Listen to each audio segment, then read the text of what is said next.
The science is not settled.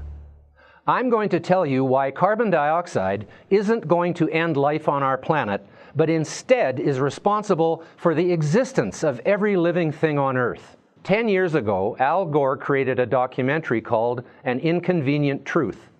After losing the 2000 election to George W. Bush, the journalist turned politician decided it was his job to inform, or rather scare us, that the world was ending, and we were to blame.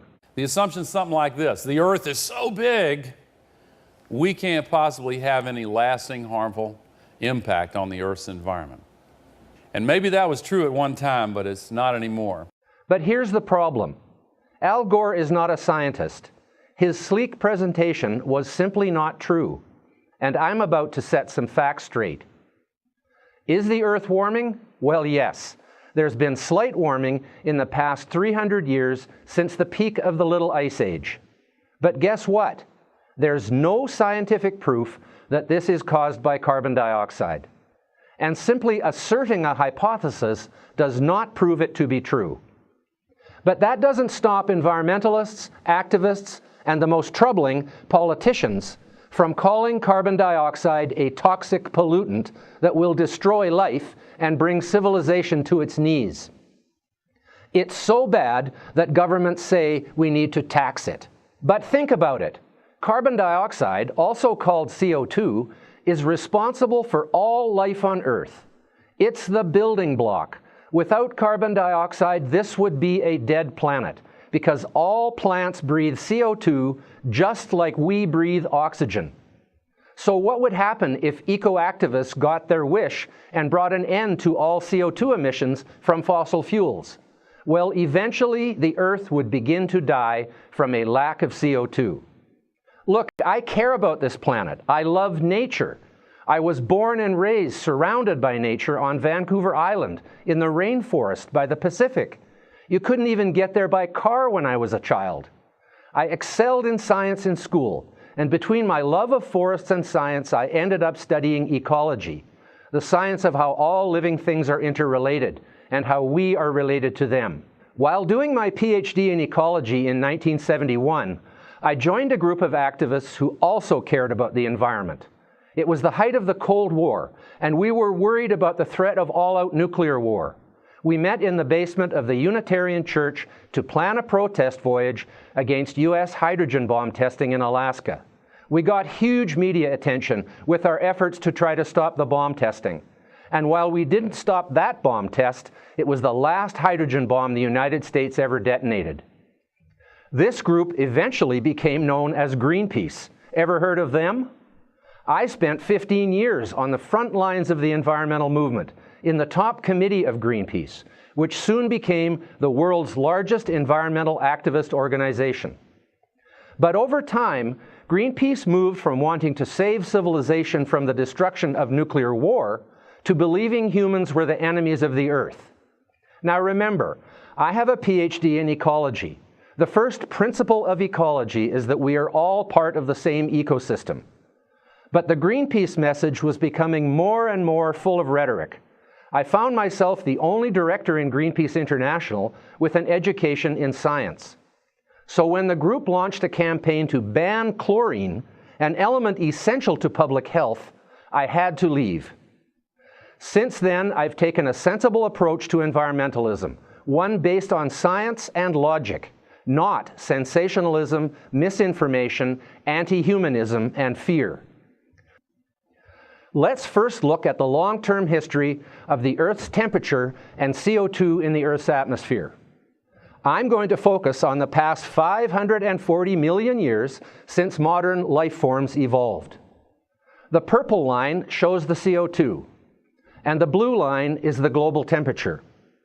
So if CO2 makes the global temperature warmer, these lines should be dipping and spiking in unison with each other. But check out the Jurassic period, 150 million years ago.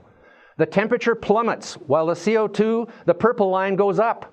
And then again, 50 million years ago during the Eocene thermal maximum, temperature was at its highest in the past 500 million years, but CO2 had been on a downward track for 100 million years. So it is not possible to demonstrate a cause and effect relationship between CO2 and temperature over the long-term history. But let's take another look at this Eocene thermal maximum and what temperature has been doing since it peaked 50 million years ago. The Earth was actually as much as 12 degrees warmer then. The entire planet, including the Arctic and Antarctica, was ice-free. Today we are actually at the tail end of a 50 million year cooling period, and yet the ancestors of every species on Earth today survived through these changes. Makes you wonder about the dire predictions of a 2-degree rise in temperature. Glaciers began to form in Antarctica 30 million years ago, and in the northern hemisphere 3 million years ago. And we're still experiencing one of the coldest climates in the Earth's history. Now let's zoom in even closer to the CO2 and temperature correlations in the Earth's history. This chart goes back over 300,000 years. That's where we start to see the strong correlation between CO2 and temperature. So maybe this is a cause and effect relationship. But here's the problem. CO2 lags temperature by an average of 800 years.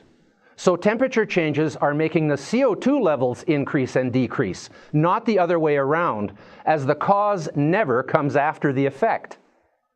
This was the fundamental fraud in Al Gore's movie, as he claimed the graph proves CO2 causes the fluctuations in temperature. It's already right here.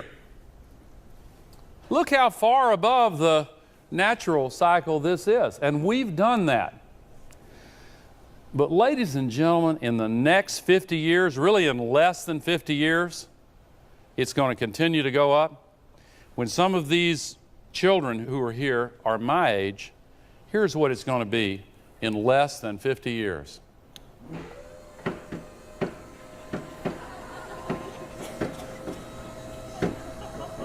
You've heard of off the charts. On the temperature side, if this much on the cold side is a mile of ice over our heads, what would that much on the warm side be? But this chart also shows something called the Milankovitch cycles. These are the cycles that are tied to the eccentricity of the Earth's orbit and its axial tilt. And as you can see, the temperatures and CO2 levels go up and down over the past 300,000 years in unison. Why does this matter? Well, just 20,000 years ago, the peak of the last major glaciation, there was 3.3 kilometers of ice on top of what is now the city of Montreal. In fact, 95% of Canada was covered in an ice sheet, and even Chicago was 900 meters under ice. The global warming that has occurred over the past 20,000 years has obviously had nothing to do with human activity. Okay, but that's 20,000 years ago. What about now? The United Nations says that it's extremely likely human emissions have been the dominant cause of global warming since the mid-20th century, so since 1950. Now let's put aside that extremely likely isn't exactly a scientific term. Scientists deal in facts, charts, numbers, and data. So let's look at another chart. Between 1910 to 1940, there was a 30-year period of warming, followed by a cooling from 1940 to 1970, just as CO2 emissions began to rise exponentially. And then from 1970 to 2000, there was another 30-year warming that was very similar in duration and temperature rise to the warming from 1910 to 1940. What caused that warming? How do they know that the causes of the warming from 1970 to 2000 weren't the same as the causes of the warming from 1910 to 1940? The logic and the data just don't add up. The data show clearly that the temperature is not rising exponentially, whereas CO2 emissions are doing so. It hasn't warmed significantly for nearly 20 years, during which time about 1/3 of all human CO2 emissions have occurred. So again, there is no obvious cause and effect relationship between CO2 and temperature rise. But still, carbon has been branded as a deadly pollutant. CO2 is the currency of life.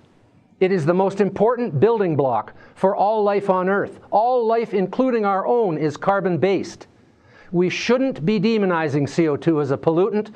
We should celebrate the carbon cycle, which is the cycle of life. CO2 is essential and must be at a certain level in the atmosphere for the survival of plants, which are the primary food for all the other species alive today.